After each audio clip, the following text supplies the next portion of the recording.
Beberapa waktu yang lalu saya bertemu dengan seorang teman di acara pesta wisuda dan dia berbisik tiba-tiba di telinga saya dan berkata bahwa Mar, kita bukan lagi manusia.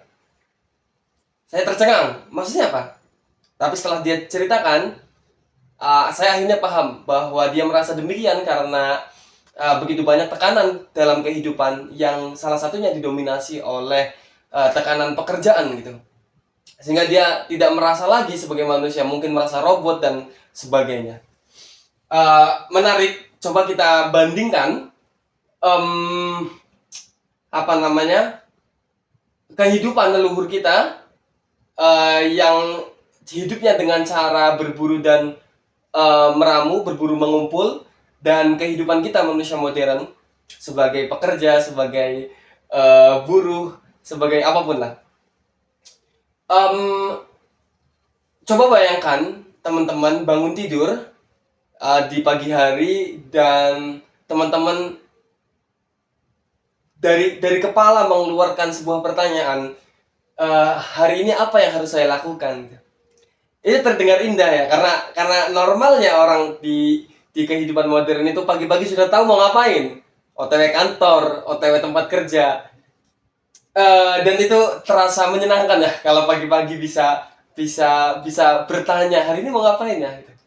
Tapi percaya atau tidak, sekitar 300.000 tahun perjalanan umat manusia Homo sapiens sejak muncul di Afrika itu didominasi sejarahnya dengan cara pagi-pagi bertanya hari ini mau ngapain ya. Jadi itu realitas sepanjang ratusan ribu tahun yang perlu teman-teman tahu sepanjang sejarah umat manusia gitu. Ah, eh, Manusia modern menghabiskan sekitar 90.000 jam dalam hidupnya untuk bekerja. Itu hampir sepertiga dari total keseluruhan waktu sadar kita. Coba kita bandingkan dengan manusia purba. Eh, Richard Lee, dia seorang researcher yang mencoba meneliti di tahun 1963 sebuah suku primitif di Botswana yang bernama Johansi. Suku Johansi ini suku yang masih hidup dengan cara berburu dan mengumpul bak layaknya nenek moyang kita ratusan ribu tahun yang lalu gitu. Dia pengen tahu bagaimana sih cara hidup mereka, dan Richard Lee menemukan ternyata masyarakat dengan cara hidup berburu dan mengumpul hanya memerlukan waktu 2 hari setengah dalam 1 minggu untuk bertahan hidup, atau mungkin bahasa sekarangnya bekerja begitu ya. Eh, Teman-teman boleh bertanya barangkali ya, loh itu kan manusia modern di abad 20, abad 21 yang kebetulan cara hidupnya seperti orang-orang purba gitu. Bagaimana kita bisa benar-benar tahu bahwa orang purba pun cara hidupnya demikian gitu loh. Ya kita bisa lihat dari tulang belulang gitu. Arkeolog banyak arkeolog yang menemukan bahwa uh, melalui tulang tersebut para petani awal ketika transisi cara hidup manusia ya dari berburu ke bertani itu memiliki tubuh yang lebih pendek. Tulang mereka juga menunjukkan tanda kekurangan gizi dan gigi mereka rusak akibat pola makan berbasis biji-bijian. Tulang belakang mereka juga menunjukkan kerusakan karena kerja fisik yang berulang ya, menyangkul itu, dan atau menyangkul dalam bentuk primitif apapun. Dan mereka meninggal lebih muda gitu, dan ini sangat berkebalikan dengan kerangka tulang manusia purba yang menunjukkan manusia yang hidup dengan cara berburu mengumpul tubuhnya lebih tinggi, lebih kuat, dan giginya lebih sehat, dan kerusakan sendinya tentu juga lebih sedikit gitu. Nah kemudian uh, terus gimana manusia purba hidup cuma survive doang? cari buruan, balik lagi dimakan terus udah. Apakah sesederhana itu hidup mereka? Saya rasa tidak juga gitu. Manusia merupakan makhluk, bahkan sejak ratusan ribu tahun lalu, merupakan makhluk yang memiliki kapasitas kognitif yang luar biasa sejak revolusi kognitif. Eh, Memiliki kemampuan abstraksi, kemampuan imajinasi dan seterusnya, sehingga hidupnya tidak sesederhana itu. Ini dibuktikan dengan banyak penemuan-penemuan arkeologis. Salah satunya di tahun 1994, para penjelajah menemukan uh, sesuatu di gua Chauvet di Prancis bagian selatan. Sesuatu itu adalah lukisan, dan lukisan itu memiliki bayangan, memiliki guratan yang menunjukkan bahwa pembuatnya memahami seni gitu. Ini bukan gambar sembarangan yang dibuat asal-asalan gitu. Diperlukan ketekunan sampai bisa melahirkan gambar yang seperti ini gitu. Mungkin seseorang ratusan ribu tahun yang lalu duduk di sebuah gua dengan api yang sangat kecil, menghabiskan waktu berjam-jam atau berhari-hari atau bahkan berminggu-minggu untuk sekedar menuangkan sense of artnya gitu. Dan itu hanya dimungkinkan pada seseorang yang sudah kenyang perutnya, yang benar-benar memiliki waktu luang gitu. Itu sangat menarik ya menurut saya. Dia kan tidak cuma membuat itu, tentunya dibarengi dengan dedikasi yang begitu tinggi ya. Dan lukisan itu merupakan tidak semata-mata cuma goresan di tembok, tapi juga merupakan media untuk menuangkan pemaknaan terhadap dunia gitu.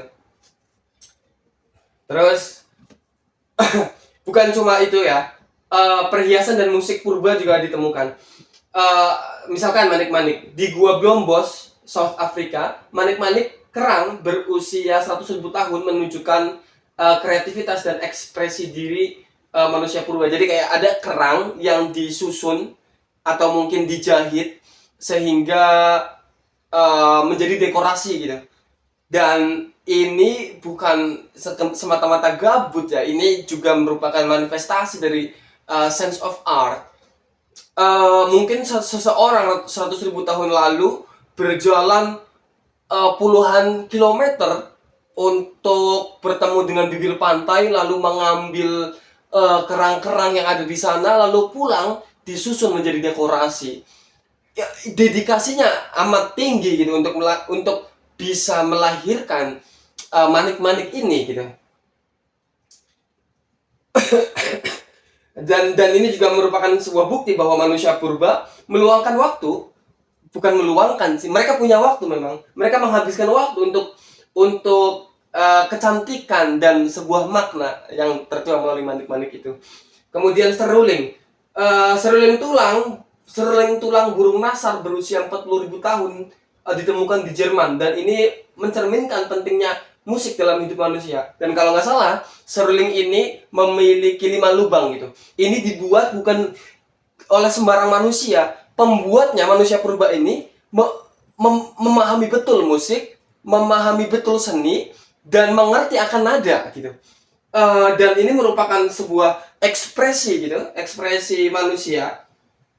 Dan kegiatan seni dan musik ini membuktikan bahwa manusia purba memiliki ruang untuk untuk memanifestasikan dirinya melalui aktivitas bermusik gitu.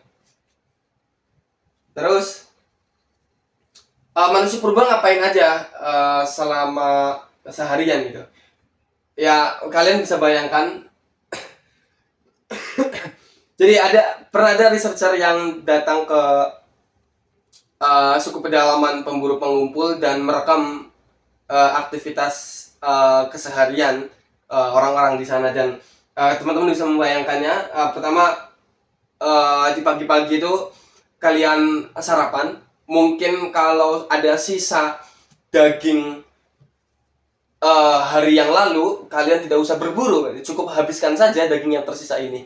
Dan sarapan bukan hanya momen untuk memenuhi perut, mengenyangkan badan, tapi juga menjadi momen sosial. Karena ketika makan bersama, yang terjadi bukan hanya melahap atau mengkonsumsi makanan, tapi juga ada interaksi sosial di sana. Ada bercanda, ada ngobrol, ada uh, interaksi antar manusia yang baik lah pokoknya. Kemudian uh, kalau teman-teman kehabisan daging, ya mungkin hari itu kalian bakal berburu, dan berburu menghabiskan sekitar waktu sekitar 3 sampai 5 jam lah, sampai kalian benar-benar mendapatkan hasil buruan. Dan manusia berburu bukan dengan apa ya, kemampuan manusia berburu itu ditopang oleh sistem tubuh yang bisa mengeluarkan keringat. Jadi kalian bisa membayangkan, kalian menarget seekor rusa atau seekor mamut, kemudian kalian kejar menggunakan tombak. Mungkin larinya lebih cepat rusa itu atau mungkin mamut itu, tapi kalian punya sistem kerja tubuh yang baik.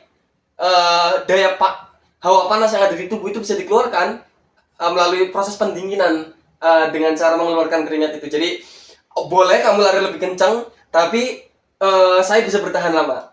Ayo, mau berapa jam larinya? Kira-kira itu. Kemudian selanjutnya,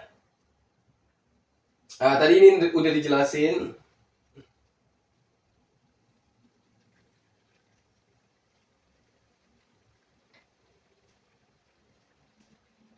Kemudian manusia juga menghabiskan waktu sekitar 6 jam dalam satu hari untuk melakukan social interaction gitu.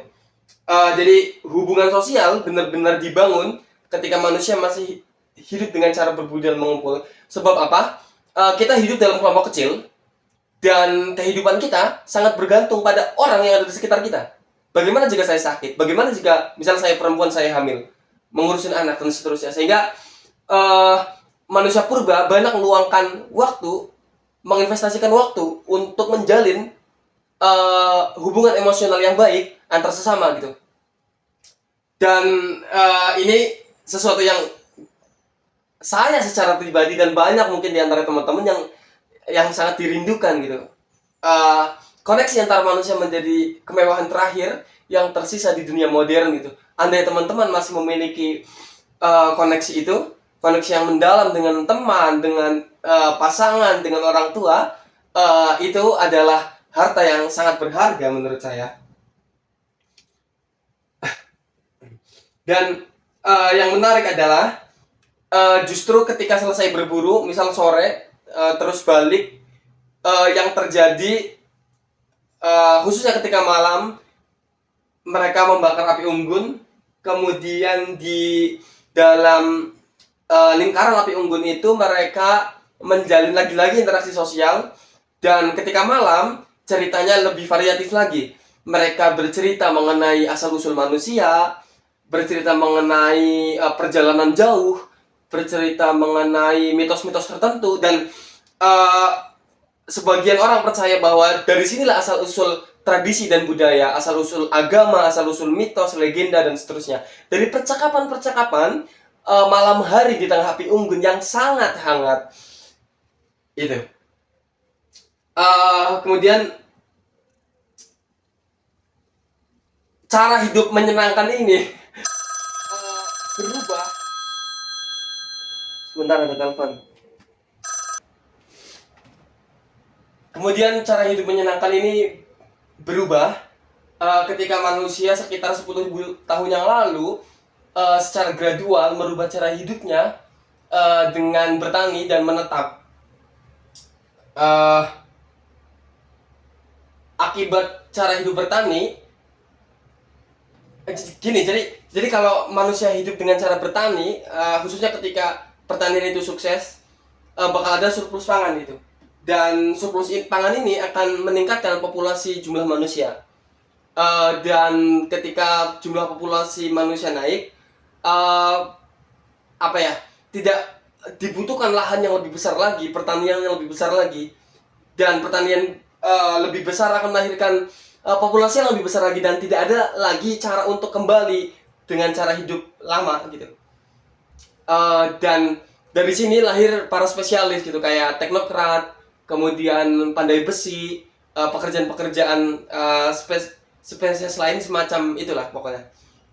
Dan dari sini lahir pekerjaan yang kalian benci, pekerjaan yang kalian sebenarnya pengen keluar, tapi kalau keluar gimana cara hidupnya? Asal usulnya dari sini setelah revolusi pertanian. Homo sapiens atau manusia sudah menginjakkan kakinya di bumi sekitar 300.000 tahun. Uh, dan sepanjang itu juga mayoritas dari perjalanan itu dilalui dengan cara hidup yang baru kita bicarakan. Tapi malangnya kita, sebagian dari kita tidak mengetahui bahwa kita pernah menjalani hidup dengan cara yang berbeda. Dan malangnya perasaan-perasaan yang seperti teman saya ceritakan, we are no longer human, kita bukan lagi manusia gitu, itu muncul justru belakangan gitu, bukan ya khususnya setelah revolusi pertanian gitu. Jadi ini jalan yang telah umat manusia pilih, dan malangnya tidak ada jalan untuk kembali. Semoga teman-teman kuat menjalani hidup modern dengan berbagai tekanannya, dengan berbagai ketidakpastian ya. Sampai jumpa.